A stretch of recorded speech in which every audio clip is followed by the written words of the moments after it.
Ladies and gentlemen, Ross Stevenson. Dear music, I love you. Please allow me to introduce myself. My name is Ross, and I don't think I met you till I was about age 10 when I started as a choir boy at St Paul's Cathedral in Melbourne. What the hell is it with Catholic church music? It's the Chipmunks meet the Wiggles. Catholics have two triple Brownlow medalists, Beethoven and Mozart. 2 years ago, I came home one night on my own, flicked on the television by accident, and King Charles's coronation was on. I poured myself a drink, I'd had a couple. I slowly turned my head to the television and I said, "That's Zadok repriest." And I went absolutely troppo.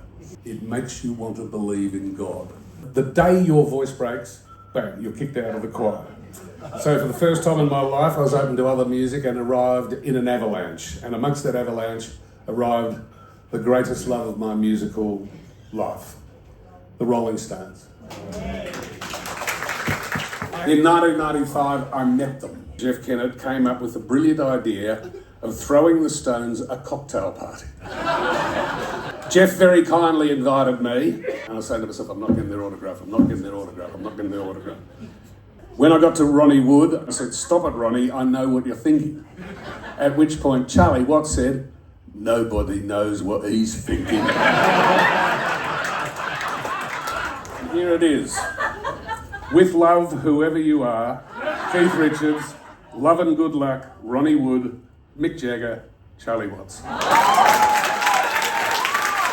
On the subject of rebelliousness, and someone has opined on this subject recently, and it involves my favourite ever use of the word Tuesday.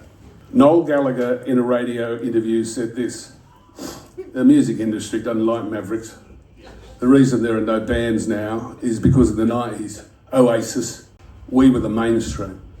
The music industry doesn't like the mainstream being a load of fellows on drugs, drunk half the time, on a Tuesday."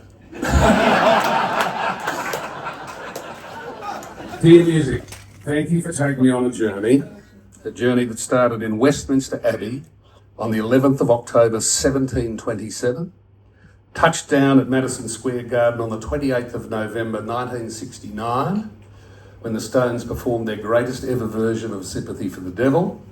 You then took off again, and as of the 14th of November 2025, you're still flying.